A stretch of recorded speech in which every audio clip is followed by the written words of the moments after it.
Welcome. Get comfortable, settle in, and let's fall asleep together while exploring Astarion's 200-year nightmare. This is a story, not a guide. Just relax and drift off as we journey through Baldur's Gate's darkest tale. What if someone offered you immortality right as you were dying? Would you say yes? Of course you would. Anyone would. That's the trap. Because what they don't tell you is that immortality doesn't mean freedom. Sometimes it means the exact opposite. Sometimes it means 224 years of slavery so absolute that your own body betrays you, where your hands obey commands before your mind can even think to resist, where torture becomes routine and hope slowly rots away until you can't remember what it felt like to want anything except for the suffering to stop. This is the story of Astarion Ancunín, a high elf who made a choice in a dark alley in 1268, a choice between death and something he thought was salvation. And what happened next would break him in ways that wouldn't heal even after the chains finally shattered. What follows is 2 centuries of darkness, not a heroic tale of rebellion or escape. This is about endurance, about what happens when every single night is the same nightmare, and the nightmare never ends. About a vampire lord whose creativity and torture was matched only by his patience, and about the precise moment when freedom arrived in the most unexpected way possible, not through rescue, but through an alien parasite and a crashing ship. But we're getting ahead of ourselves. Let's go back to the beginning, to a young magistrate walking home through Baldur's Gate, completely unaware that he has minutes left to live. Settle in, get comfortable, and let's explore what 200 years of hell actually looks like. The year 1268, the year of day stars. Astarion Ancunín was 39 years old, which seems like an adult by any measure. But here's something that makes his story even more tragic. In Elven culture, 39 is still childhood. High elves don't reach emotional maturity until around age 100, according to D&D tradition. This young elf, barely more than an adolescent by his people's standards, had somehow secured a position as magistrate in Baldur's Gate, a role of genuine power and authority. Born in 1229, in the year of the Carrion Crow, Astarion had spent his short life in the upper city, where the wealthy and influential resided. Grand manors, clean streets, a world away from the lower city's squalor. He passed judgment on criminals, settled disputes, and wielded his authority with what appears to have been considerable confidence. Now, here's where the story gets uncomfortable, and it's important to be honest about this. Astarion wasn't a good person before his transformation. The game never spells out exactly what kind of magistrate he was, but the fragments we can piece together suggest someone who was, at best, harsh and prejudiced, and at worst, potentially corrupt. Throughout Baldur's Gate 3, Astarion makes revealing comments. When discussing appropriate punishment for a child caught stealing, he suggests cutting off her hand would be fitting. During the trials in the Wormway, he scoffs at the idea of merciful sentencing. He displays deep-seated prejudices, particularly against the Gur people, the nomadic monster hunters who would become central to his fate. What exactly did Magistrate Ancunín do to the Gur? The game deliberately leaves this ambiguous. We know he handed down a ruling that involved them. We know it was severe enough to provoke deadly retaliation. Beyond that, we're left to interpretation. Some fans have theorized, based on early access content that was later changed, that he might have been selling criminals to Cazador's vampire coven or to slave traders. Others suggest he simply made an especially cruel judgment against Gur defendants, influenced by the widespread prejudice they faced throughout the Sword Coast. The Gur were often stereotyped as thieves and con artists, despite their important spiritual traditions and their role hunting undead and lycanthropes.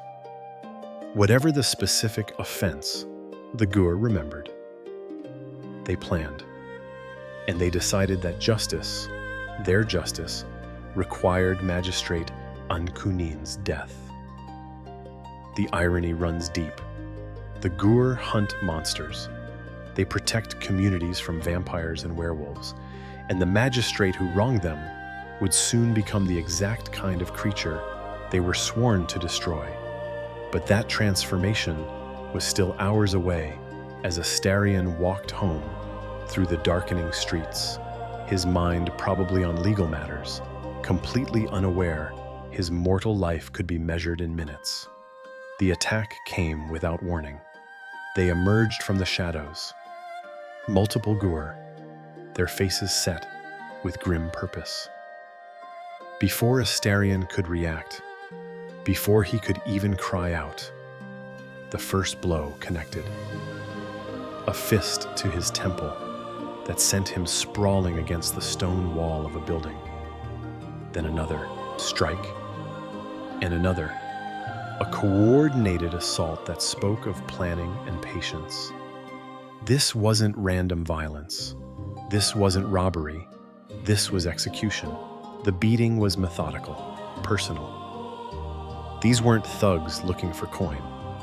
They were people who believed they had a reason, who felt justified.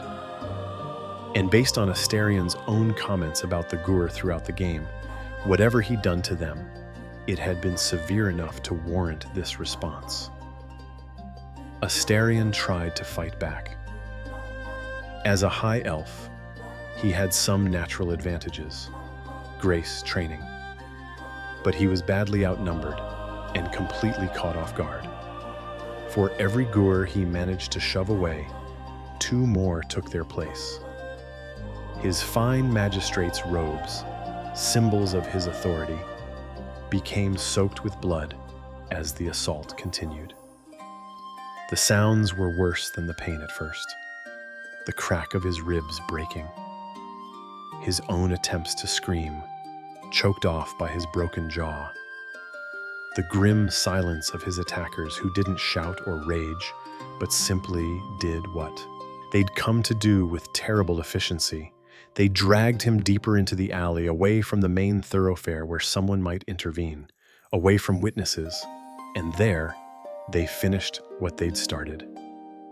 Boots and fists and the cold stones beneath him, until Astarion's world narrowed to nothing but agony and the growing certainty that he was dying.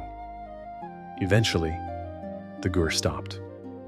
Astarion lay broken on the cobblestones, each shallow breath an exercise in torture. Blood pooled beneath him, his own blood, flowing freely from wounds too numerous to count. His vision blurred and darkened. The world became distant, dreamlike. The Gur left him there, confident in their work, confident the magistrate wouldn't survive the night. And they were right. Astarion was dying. Minutes, maybe an hour at most, before blood loss and shock would finish what they'd started. Astarion lay in the filth of the alley, unable to move, unable to call for help. The stars wheeled overhead, visible, between the buildings, beautiful and completely indifferent to his suffering. His mind drifted. Consciousness faded in and out. Death was coming, and part of him almost welcomed it as an end to the pain. Then he heard footsteps, soft, measured, approaching through the darkness. Hope flickered weakly in Astarion's failing awareness. Maybe a city guard, maybe someone who could summon a healer. Maybe there was still a chance to survive this. But the figure that appeared above him was no guard. Cazador Sar knelt beside the dying elf, and when he spoke, his voice was soft, almost kind. You're dying. Simple, factual, undeniable. But it doesn't have to end here, Cazador continued, his pale face coming into focus as Astarion's vision swam. I can offer you another chance. A different kind of life. Eternal life.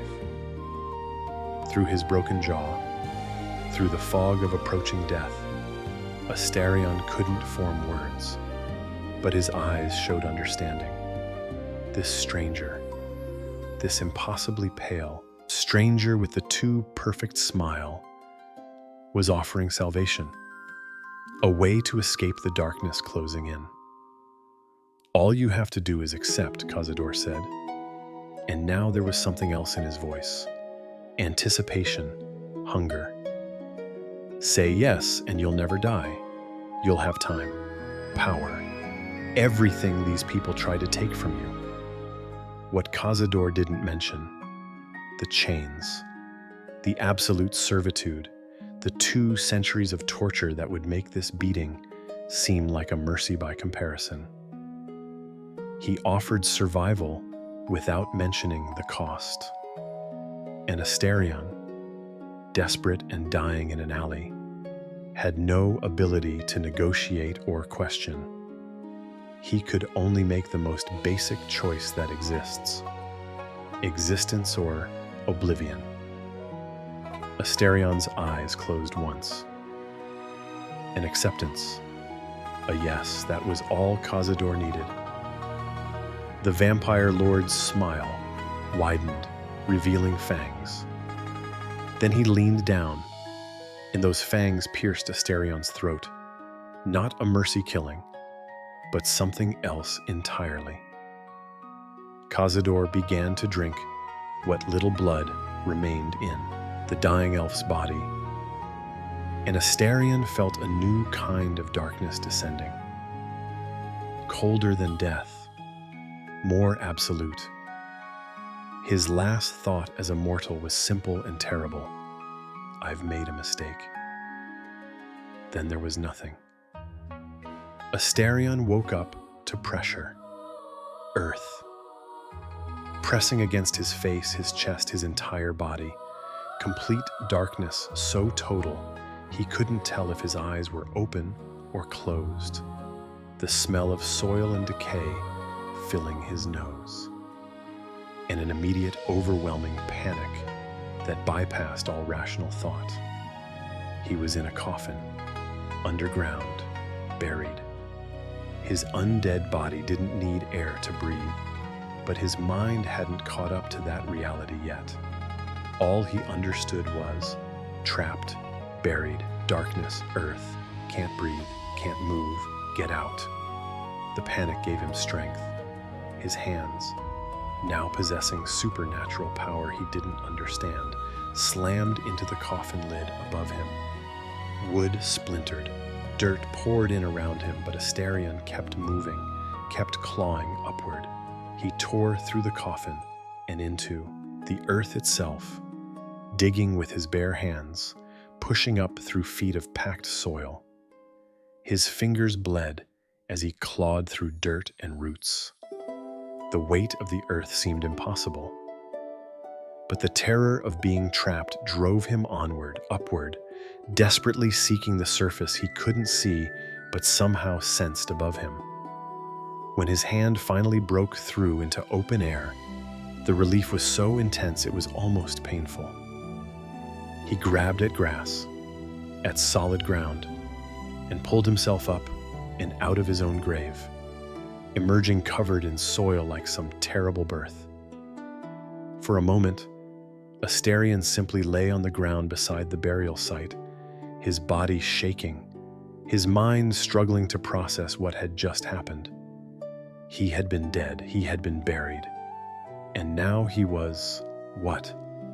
Welcome to your new life, Cazador's voice. Astarion's head snapped up, and there stood his savior, waiting patiently, as if watching someone dig themselves out of a grave was the most normal thing in the world. And here's where Astarion learned the full scope of his mistake. His body felt wrong, cold from within. His vision was sharper somehow, the darkness not quite so dark. And there was a hunger, gnawing and terrible, unlike anything he'd experienced in his mortal life.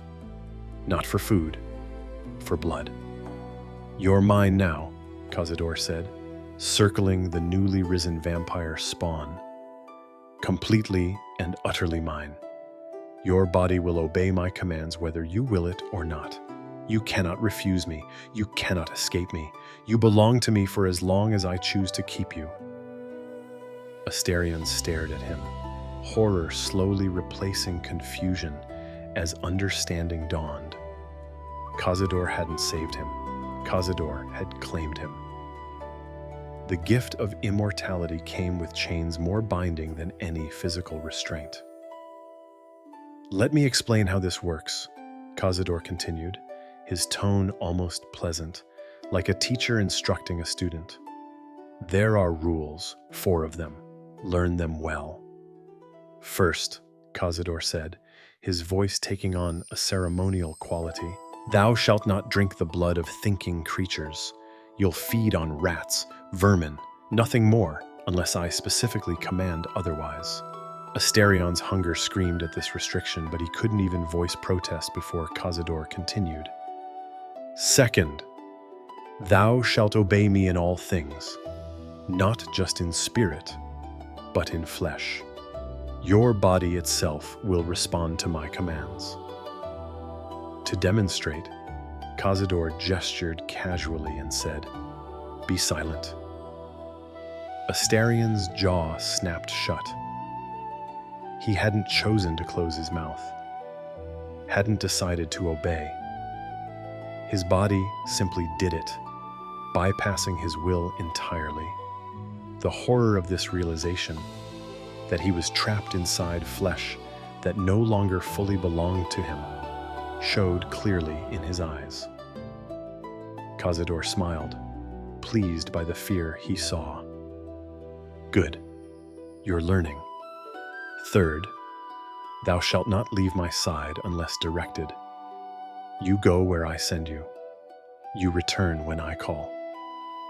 And fourth, Cazador leaned close, his voice dropping to a whisper. Thou art mine. Know this. Accept this. You are no longer a person, Astarion. You are property, my property. The vampire spawn bond, the mystical connection between creator and creation, gave Cazador absolute control. Vampire spawn exist in a unique state of damnation in D&D lore.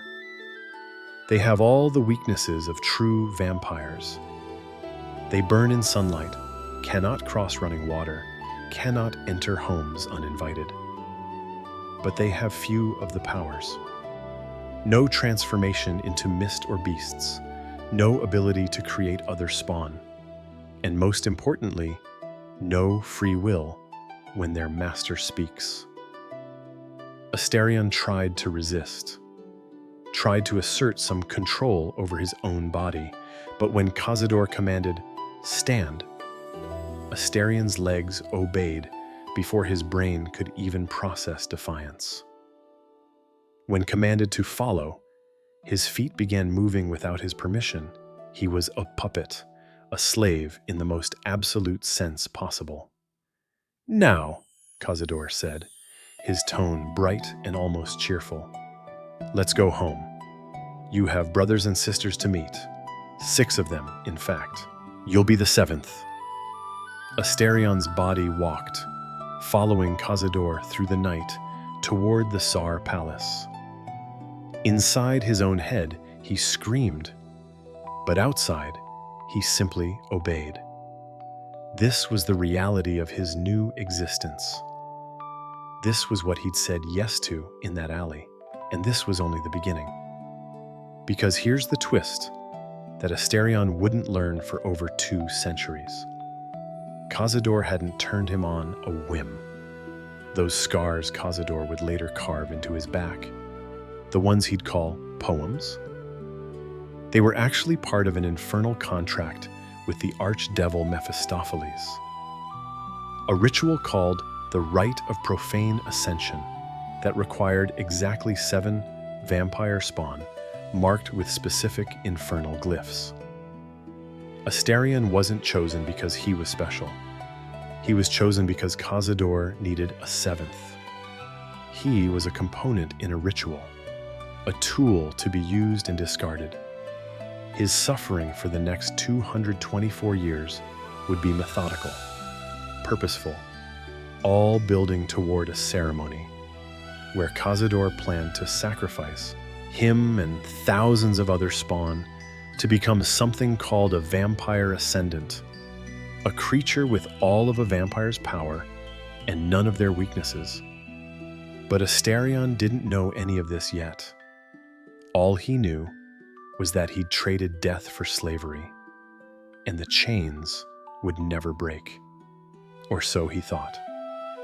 The Tsar Palace in the upper city, the same neighborhood where Astarion had once walked freely, became his entire world. Beautiful on the outside, a nightmare within.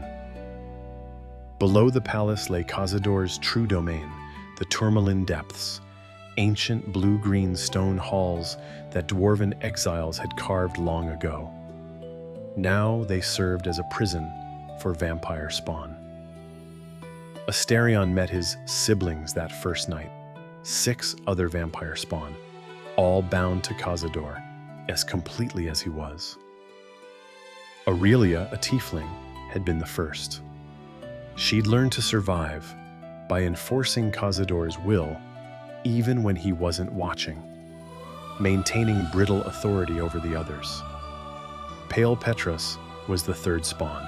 He'd adapted to captivity in the worst way, by learning to enjoy the cruelty, seeking Cazador's approval, like a beaten dog wagging its tail. Violet was the 4th, an elf who looked at Astarion with immediate jealousy and hatred. According to the game's lore from Astarion's Book of Hungers, she actively tried to have him killed multiple times over the centuries, hiring devils and assassins, but always maintaining plausible deniability so Cazador wouldn't punish her.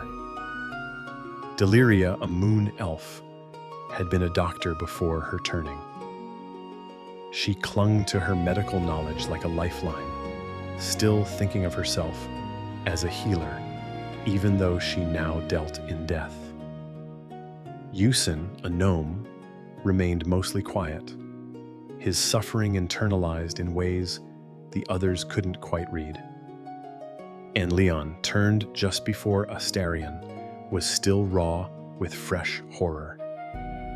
In the game, we learn Leon eventually became one of Cazador's favorites, though what that meant in practice is left deliberately vague and disturbing. They weren't a family, despite Cazador forcing them to call each other brother and sister. They were fellow prisoners who couldn't trust each other because Cazador had carefully designed it that way. The first decade taught Astarion exactly how absolute his slavery was. The body obeys before the mind can think. That's what the spawn bond means. If Cazador commanded him to hurt himself, Astarion's hands would move to comply before he could even process resistance. If ordered to torture his siblings, he would do it, tears streaming down his face as his flesh betrayed everything he wanted. The punishments for disobedience were worse than the servitude itself. Early in his captivity, Astarion tried to refuse an order, not with words, since Cazador could simply command him silent, but with his expression, with defiance in his eyes. with the last shred of autonomy he thought he had left. Cazador noticed. Cazador always noticed. "You need to learn your place more thoroughly," the vampire lord said. Then he had Astarion sealed in a coffin and buried.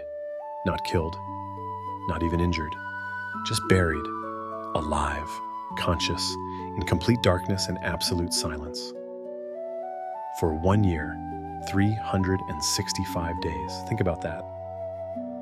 A full year of sensory deprivation, unable to move, unable to scream, unable to do anything except exist in the pressing void. No light, no sound, no touch except the coffin walls, just Astarion and his fragmenting mind.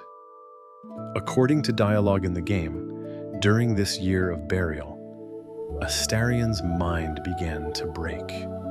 Time became meaningless. Reality became uncertain. He couldn't tell if he'd been buried for days or decades, couldn't remember why he was there or who he'd been before. The isolation was more effective than any physical torture could have been. When Cazador finally had him dug up, Astarion emerged changed, broken in ways that would never fully heal. "Have you learned?" Cazador asked. Astarion could only nod. He had learned. Resistance meant suffering beyond imagination. The coffin, the darkness, the endless isolation that shattered minds more thoroughly than any beating. He would obey. He had no choice. The vampire lord delighted in playing games with his spawn, pitting them against each other, forcing them to compete for scraps of favor. He would give contradictory commands and then punish them for the inevitable failure to satisfy both. He forced them to torture each other, to participate in their mutual degradation, ensuring that trust between them remained impossible. And always, there was the hunger. Here's what most people don't understand about vampire spawn. The hunger never stops. It's not like mortal hunger where you eat and feel satisfied. It's a constant gnawing void that lives in your core, demanding blood, always demanding, never truly satiated. And Cazador's first rule was absolute. Thou shalt not drink the blood of thinking creatures. For 224 years, Astarion's diet consisted of rats, vermin, dead things, found in the palace depths or the sewers of Baldur's Gate. In one of the game's most haunting dialogues, Astarion mentions being forced to eat dead, rotting rats. Not fresh blood from living creatures, that would be too generous. Dead rats. Imagine the taste, the texture, the complete degradation of it. The blood of such creatures provided almost no sustenance, just enough to keep a vampire spawn functional, but never enough to feel strong, never enough to think clearly. It was like feeding someone a single grain of rice per day and expecting them to work. The weakness was overwhelming and constant. Astarion existed in a state of perpetual near collapse, his supernatural strength reduced to barely above mortal levels. His thoughts came slowly, struggling through fog. Everything was harder. The torture, the isolation, the endless servitude. Because he was always weak, always hungry, always hollow. Sometimes Cazador would bring fresh blood as a reward. The spawn would be allowed to drink from a thinking creature, to feel that rush of strength and clarity that came from proper feeding. These moments were ecstasy and agony combined, because Astarion knew they were temporary, knew that tomorrow would bring rats again. This created a sick, psychological pattern. The spawn would work desperately for Cazador's approval, hoping for the reward of real blood, hoping that tonight If they obeyed perfectly, if they brought back good victims, maybe they'd be allowed to feed properly. But proper feeding was rare. Most nights it was rats. Astarion learned to catch them in the tourmaline depths, his hands quick despite his weakness. He learned which tunnels had the fattest vermin, which corners the rats frequented. This knowledge became survival, sometimes traded between spawn, when Cazador wasn't watching too closely. The degradation ate at him. He had been a magistrate, someone important, someone powerful. Now he crouched in filth, catching rats with bare hands and draining their meager blood. The contrast between who he'd been and what he'd become was a wound that never healed. And this went on for decades, then centuries. The hunger became such a constant that Astarion sometimes forgot what satiation felt like. The weakness became his baseline. He was always tired, always hurting, always hollow. In the game, Astarion mentions this deprivation with a casualness that makes it even more horrifying. 200 years of starvation, and it's just a footnote in the larger nightmare of his servitude. But Cazador didn't keep spawn locked away just to torture them. They served a function. And this function would become one of the things that haunted Astarion most across the centuries. The spawn were hunters, lures, beautiful creatures sent into Baldur's Gate to seduce victims back to the palace. Astarion was particularly effective at this. Even weakened by hunger, he retained his high elf beauty. Pale skin, silver hair, striking features. Cazador taught him how to weaponize these attributes, how to smile in ways that promised pleasure, how to speak in tones that suggested intimacy and safety. The vampire lord would send his spawn to taverns and flophouses, especially in the lower city, where people were desperate enough to trust a stranger's kindness. Astarion learned to identify the lonely ones, the lost ones, the people who needed connection badly enough to ignore warning signs. The process became mechanical. Buy them drinks, listen to their stories with false sympathy, make them feel seen and valued. Then, when the moment was right, suggest somewhere more private, quiet, intimate. My place, perhaps? They always said yes eventually, and that was the worst part. They trusted him, believed his warmth was genuine, followed him willingly, expecting romance or human connection, not understanding they were walking to their doom. One of Astarion's earliest victims was a young noble named Sebastian. In the game, you can actually find Sebastian centuries later, still alive, or rather, still undead. Cazador had turned him into a vampire spawn and kept him imprisoned in the deepest parts of the tourmaline depths for years. When Astarion eventually discovers this, learns that victims he'd lured weren't all simply killed, but were kept alive and suffering, the guilt becomes almost unbearable. But here's the thing about guilt when you're enslaved. You can't afford to feel it fully. To truly process the weight of what he was doing would have been incapacitating, and Astarion needed to function to survive.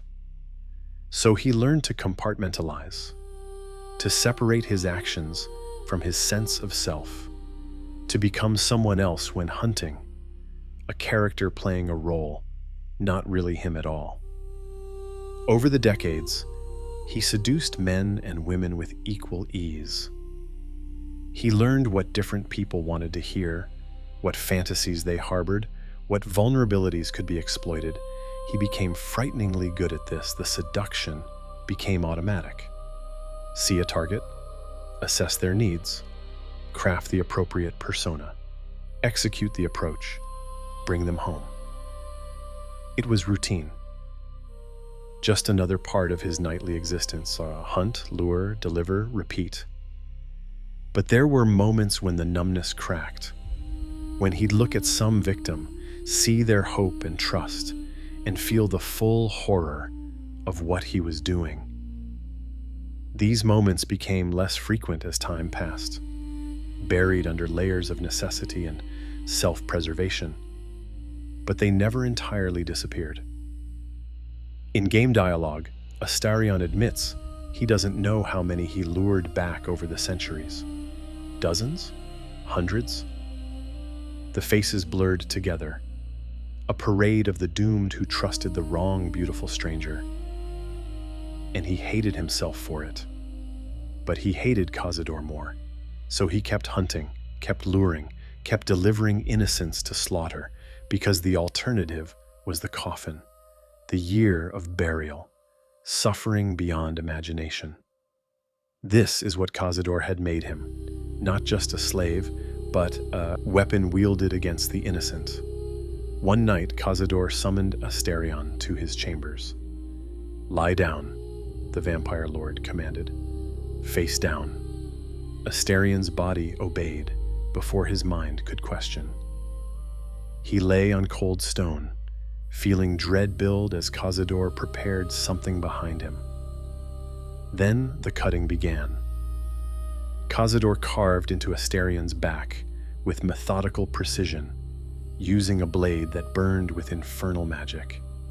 The pain was extraordinary, beyond normal physical suffering, because the magic ensured the wounds wouldn't heal quickly, that they'd remain raw and burning. All through that night, Cazador worked, cutting intricate patterns into Astarion's flesh, symbols in infernal script. When Astarion screamed, Cazador seemed pleased. When he begged, the vampire lord laughed. "I'm creating art," Cazador said, almost affectionate. "Poetry written in your flesh. You should feel honored to be my canvas." The cutting lasted until dawn, an entire night of agony. When it finally ended, Astarion's entire back was covered in elaborate scarring, designs he couldn't see without a mirror, and mirrors don't work for vampires. Cazador called them poems, verses inscribed in Astarion's skin. But he never explained what they meant or what purpose they served. What Astarion didn't know, couldn't know for over 2 centuries, was that these scars were part of an infernal pact between Cazador and the archdevil Mephistopheles. According to Raphael's revelation in the game, the scars were components of the Rite of Profane Ascension, a ceremony that would transform Cazador into a vampire ascendant, with all of a vampire's powers and none of their weaknesses. The ritual required exactly 7 vampire spawn, bearing these specific infernal glyphs, plus thousands more spawn as sacrificial fuel. Astarion and his 6 siblings were the crucial components, the keys that would unlock Cazador's transcendence even as they were consumed in the process. But for now, all Astarion knew was pain and humiliation, being carved like meat and marked as property. The scars became part of his identity, a constant reminder he couldn't even see, but could always feel. According to official lore, Cazador repeated this process with each of his 7 main spawn, giving them all matching scars. But the cutting of Astarion took the longest. Cazador admitted this with something like pride. He enjoyed hearing Astarion scream more than the others. This memory became one of the worst Astarion carried through the centuries. Not just the pain, though that was terrible, but the helplessness, the knowledge that his body wasn't his own, that Cazador could do anything, and he had no power to resist. Time became strange for Astarion after the first 100 years. The nights blurred together, indistinguishable from one another. The same routine repeated endlessly. Wake in the palace, hunt for rats or victims as commanded, endure Cazador's games and punishments, sleep fitfully in his assigned space, wake again. No seasons changed in the depths of the tourmaline depths. No holidays marked the passage of years, just endless night and routine suffering. The other spawn became the closest thing Astarion had to companions, though trust remained impossible. They were all trapped in the same nightmare, but Cazador had been careful to prevent genuine bonds from forming. He pitted them against each other constantly, creating hierarchies and favoritism that shifted without warning. Aurelia, the first spawn, maintained a brittle control over the others when Cazador wasn't actively intervening. She had been doing this longer than any of them, and had learned to survive by enforcing Cazador's will even when he wasn't present. Better to be the enforcer than the punished. Petrus seemed to genuinely admire Cazador, or at least had convinced himself he did as a coping mechanism. He eagerly participated in tormenting the other spawn, seeking their master's approval, like a beaten dog wagging its tail. Astarion found this pathetic and terrifying in equal measure. Violet's hatred of Astarion never diminished. She tried to have him killed multiple times over the decades, hiring devils and assassins to do the deed. But she knew Cazador would punish her if she succeeded, so the attempts were always subtle enough to have plausible deniability. This added paranoia to Astarion's existence, never knowing when a seemingly random attack might be orchestrated by his sister. Deliria clung to her medical knowledge like a lifeline, still thinking of herself as a doctor, even though she now dealt in death rather than healing. She tried to maintain some shred of her mortal identity, and Astarion almost pitied her for it. That way led only to more suffering. Yusin stayed quiet, enduring everything with a stoicism that either indicated great inner strength or complete internal collapse. Astarion could never tell which. Leon, being newer than Astarion, sometimes looked to him for guidance, for some hint of how to survive this existence. Astarion had nothing useful to offer except the same grim truth. Obey, endure, and maybe you'll avoid the coffin. They were not friends. They were fellow prisoners who sometimes helped each other when Cazador's attention was elsewhere, sharing information about good rat hunting grounds, or warning each other when their master was in a particularly cruel mood. But Cazador made sure they could never truly trust one another, never form genuine alliances that might threaten his control. The isolation was profound. Astarion existed among 6 other beings in the same situation, yet remained utterly alone. He couldn't confide his thoughts without risking someone using that information to curry Cazador's favor. Couldn't show weakness without inviting exploitation. Couldn't even express genuine kindness without it being interpreted as manipulation. The decades crawled past. Then the years began to speed up, the way long stretches of time do when nothing new happens. Astarion sometimes forgot exactly how long he had been trapped. Was it 80 years or 90? Did it matter?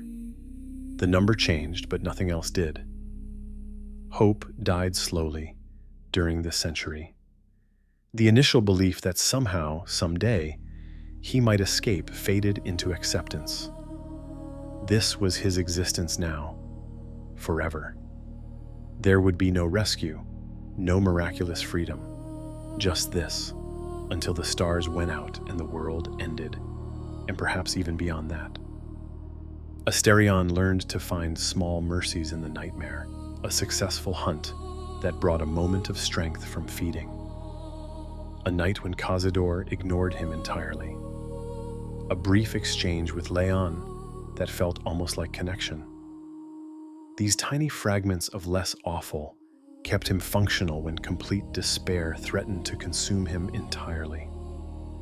The personality he had possessed as a mortal, whatever that had been, eroded away piece by piece.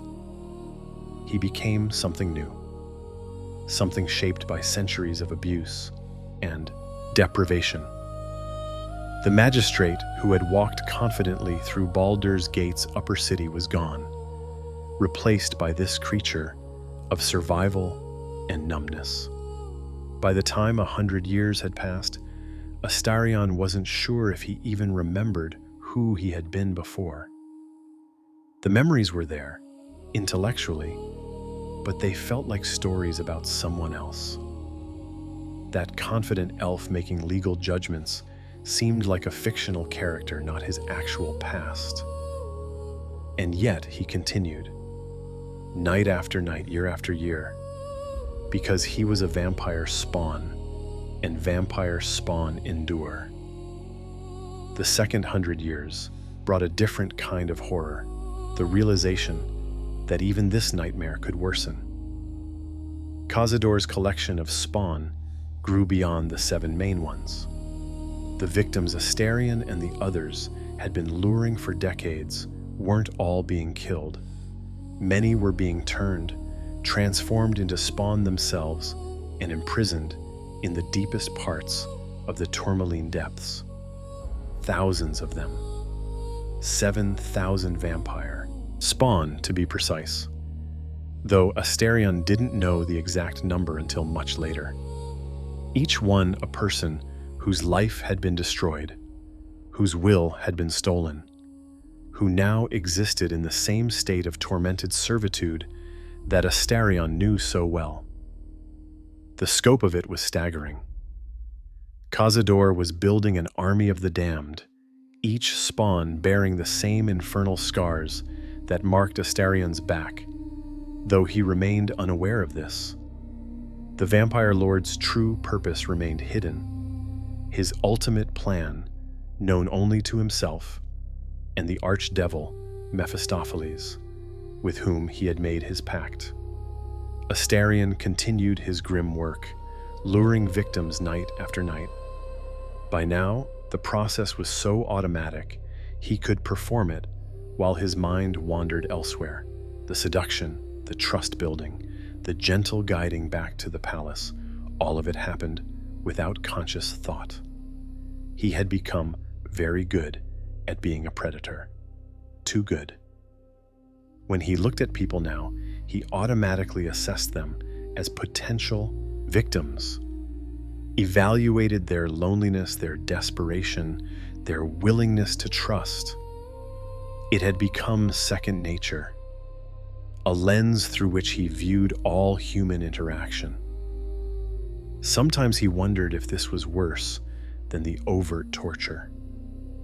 The way Cazador's abuse had fundamentally altered how Astarion thought, how he related to others. Even if he somehow gained freedom, these patterns were so deeply ingrained, he wasn't sure he could ever interact with people normally again. The 2nd century also brought a deepening exhaustion. Not physical, though the hunger remained constant, but a weariness of the soul. After 200 years of suffering, part of Astarion simply wanted it to end. Not through destruction, necessarily, but through any kind of change. Anything that wasn't this endless repetition. But change didn't so.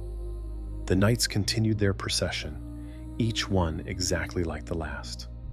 Wake, hunt, suffer, sleep. Wake, hunt, suffer, sleep. An eternal cycle with no variation, no hope, no end. Astarion's relationship with his own identity became increasingly complicated. He had been Astarion the magistrate, then Astarion the vampire spawn. But after 2 centuries, what was he really? A collection of survival instincts wrapped in elvish flesh. A tool that Cazador wielded? Something that had once been a person but could no longer remember what that meant? He developed what might be called a performance of himself. The charming seducer he became when hunting was a mask, but so was every other aspect of his personality. He had different versions for different situations. The obedient spawn for Cazador, the wary prisoner for his siblings, the charismatic lure for victims. Which, if any, was the real Astarion? The question haunted him during the rare moments of stillness, when he had nothing to do but exist with his own thoughts. Who was he, stripped of all the roles and masks? He genuinely didn't know anymore. Relationships with his spawn siblings calcified into stable patterns. Violet still hated him. Petra still sought Cazador's favor. Deliria still clung to her medical identity. Leon had accepted his fate and become as numb as the rest of them. Yusin remained quiet. Aurelia enforced order. Nothing changed. The 2nd century taught Astarion that even hell could become routine, that the human or elvish capacity to adapt to circumstances worked both ways. You could adapt to joy and success, yes, but you could also adapt to endless suffering until it simply became your baseline reality. He stopped hoping for rescue, stopped fantasizing about freedom. Those thoughts brought only pain when nothing changed. Better to exist in the moment, to focus on the immediate tasks of survival, than to torment himself with impossible dreams. And so the years continued to pass. 150 years, 175, approaching 200. The numbers became almost meaningless, just marks on an infinite timeline of suffering. Astarion existed, he endured, he survived, because that's what vampire spawn do. Until the night everything changed. The year was 1492. Astarion had been a vampire spawn for 224 years. He was in a tavern in the lower city, doing what he always did, hunting. His target tonight was young, lonely, perfect.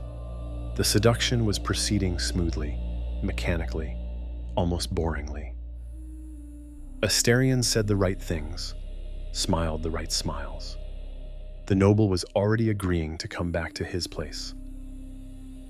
But something felt different. A tension in the air Astarion couldn't identify. Not moral qualms, he'd burned through those decades ago. Just a vague sense that tonight mattered somehow.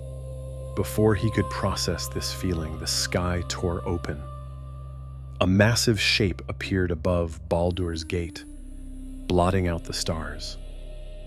A nautiloid, a mind flayer ship, its organic hull pulsing with alien bioluminescence. Tentacles extended downward, like the arms of some cosmic nightmare. Panic erupted. People screamed, fled. Astarion's target ran without a backward glance. And Astarion stood frozen, staring up at this impossibility through the tavern window. Then the tentacles grabbed him. One moment he was in the tavern. The next, he was being yanked through the air at impossible speed, the city shrinking below as the nautiloid reeled him in like a fish. Other victims dangled from other tentacles, all being dragged toward the ship's gaping maw. In 224 years, nothing like this had ever happened. Every kind of suffering Cazador could devise, yes. But this, This was completely outside Astarion's experience. Part of him wondered if it was somehow another punishment, a new torment his master had arranged. But no, this was real. The mind flayers were abducting people for unknowable reasons, and Astarion was in the wrong place at the wrong time. Or perhaps, from another perspective, exactly the right place. The nautiloid's interior was nightmare-made flesh, pulsing organic matter, alien architecture, the smell of something fundamentally wrong. Astarion found himself strapped to a surgical platform alongside other victims, unable to move, watching mind flayers move among them with clinical efficiency. One approached him. Tentacles writhed as it leaned close, and Astarion felt something invasive pushing against his mind, probing his thoughts. Then came sharp, precise pain as the creature inserted something behind his eye. A tadpole, an illithid tadpole designed to transform him into a mind flayer. Astarion screamed, but even as he did, something unexpected happened. The tadpole, nestling into his brain, began interfering with the vampire spawn condition. The supernatural connection to Cazador, that iron chain that had bound him for 224 years, flickered, weakened. For the first time since that night in the alley, Astarion couldn't feel his master's presence in his mind. The compulsion was gone. Before he could process this miracle, the nautiloid shuddered violently. Something was attacking it. Red dragons ridden by Githyanki warriors. Magical fire washed over the ship's organic hull. Systems failed. The surgical platforms released their captives. Chaos erupted as the ship began to fall, teleporting desperately through planes to escape its attackers. Astarion stumbled through the dying vessel, searching for any way to survive. Other victims ran past, humans, tieflings, all equally desperate. The ship crashed.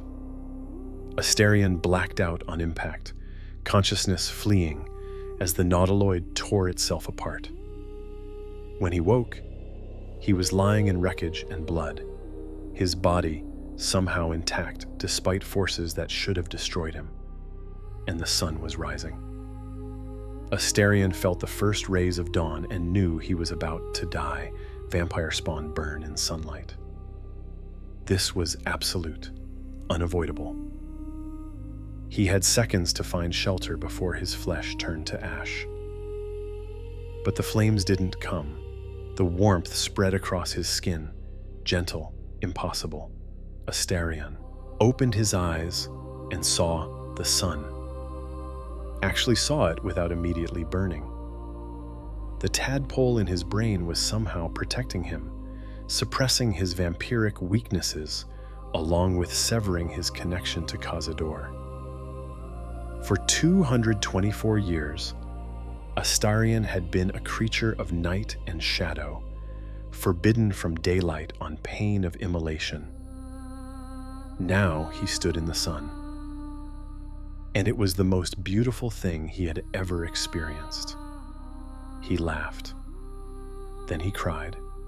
Then he laughed again, the emotions too overwhelming to process coherently. The warmth on his face, the light without pain, the absence of Cazador's presence in his mind, free. He was free. Not completely. The hunger remained, and he was still, technically, a vampire spawn in most ways. The tadpole in his brain would eventually turn him into a mind flayer if he didn't find a cure. But Cazador couldn't call him back, couldn't command him, couldn't punish him. The compulsion that had ruled every moment of 224 years was gone. Astarion stood in the wreckage of the nautiloid as the sun climbed higher, just experiencing warmth and light without agony. 2 centuries of deprivation made this simple pleasure almost unbearably intense. He could walk in daylight now, wade through running water without burning, enter homes uninvited. All the weaknesses that had defined his existence, temporarily suspended by the tadpole's strange effects. The irony wasn't lost on him. The thing that should doom him, an illithid parasite, had instead liberated him.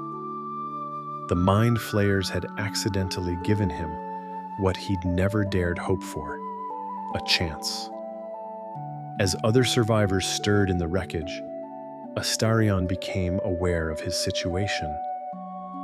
He was far from Baldur's gate. He had a brain parasite that would eventually transform him.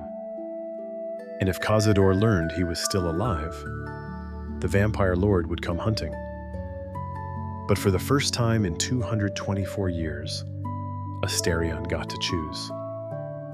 He encountered other survivors, a Githyanki warrior, a wizard, a cleric. All tadpoled, all desperate.